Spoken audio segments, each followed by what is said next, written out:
Hello students, welcome back. ये video class 8 के students के लिए है जिनकी पुस्तक ताना बाना का आज हम पहला पार्ट सुखद परिवर्तन पढ़ने जा रहे हैं। माँ, तुमने मेरे पिछले साल के सारे कपड़े उस धोबिन के बच्चे को क्यों दे दिए? मोहित ने गुस्से में अपनी माँ से पूछा। माँ के पास कोई उत्तर नहीं था। वह उसे समझा कर थक गई थी कि बेटा, हमें हमेशा अपनी चीज़ें एक दूसरे के साथ बांटनी चाहिए। मोहित 9वीं कक्षा में पढ़ता था। वह स्वभाव से बहुत ही स्वार्थी था। वह अपने खाने पीने, पहनने, ओढ़ने व खेलने के सामान को किसी के साथ भी शेयर नहीं करता था। उसके घर में उसकी छोटी बहन श्रेया थी जो उससे 4 साल की छोटी थी। उसे भी वह किसी सामान को छूने तक नहीं देता था। उसके पास बहुत सारी पेंसिल, पेन, कलर थे। एक दिन उसकी कक्षा में पुस्तक दिवस के दौरान सचित्र कविता लेखन प्रतियोगिता का आयोजन हुआ। सभी विद्यार्थी अपने अपने घरों से संबंधित सामान लेकर आए थे, परंतु मोहित का मित्र लविश आज अपने घर से अपना सामान लाना भूल गया। मोहित का मित्र कौन है? लविश। लविश ने कहा, मोहित, कृपया आज अपना सामान मेरे साथ बांट लो ताकि मैं भी इस प्रतियोगिता में भाग ले सकूं। मोहित को इस बात पर गुस्सा आ गया और उसने चेतावनी देते हुए कहा कि तुम मेरे सामान को हाथ तक मत लगाना, नहीं तो मैं कक्षा अध्यापिका से तुम्हारी शिकायत कर दूंगा। यह सुनकर लविश को बहुत बुरा लगा। कक्षा में दूर बैठी रीमा ये सब देख रही थी। वह झट से लविश के पास गई और उसकी सहायता करने की इच्छा जताई। किसने? रीमा ने। इस तरह लविश ने सफलतापूर्वक उस प्रतियोगिता में भाग लिया। कुछ दिनों बाद स्कूल में स्पोर्ट्स डे का आयोजन हुआ। मोहित फुटबॉल बहुत अच्छा खेलता था। अपने ही स्कूल में खेल दिवस के अंतर्गत इंटर हाउस फुटबॉल मैच हुआ। मोहित ने भी झेलम सदन की ओर से उसमें भाग लिया।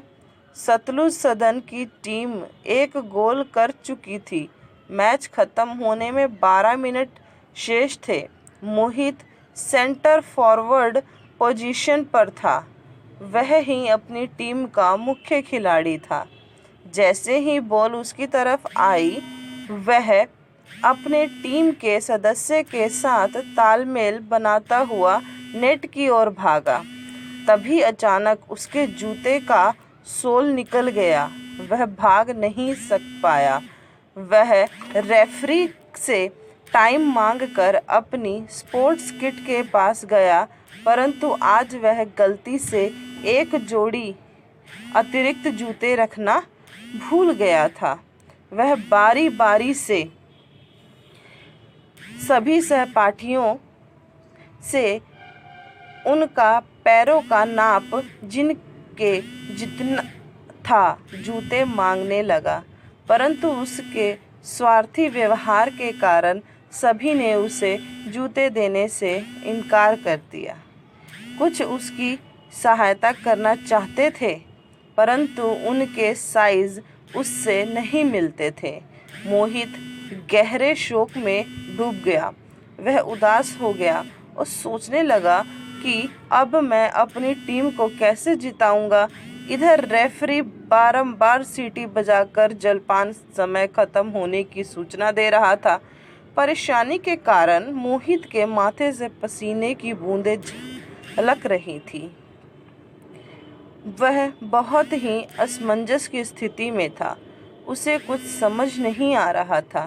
तभी सतलुज सदन की फुटबॉल टीम का कैप्टन राघव, सतलुज सदन की फुटबॉल टीम का कैप्टन का नाम क्या है? राघव, दौड़ा हुआ उसके पास आया।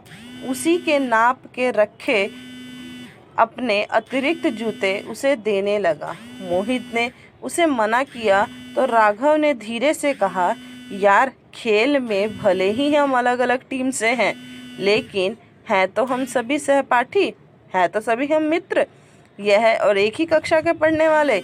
यह सुनते ही मोहित की आंखों में आंसू आ गए और वह सोचने लगा कि राघव कितना अच्छा लड़का है। विपक्षी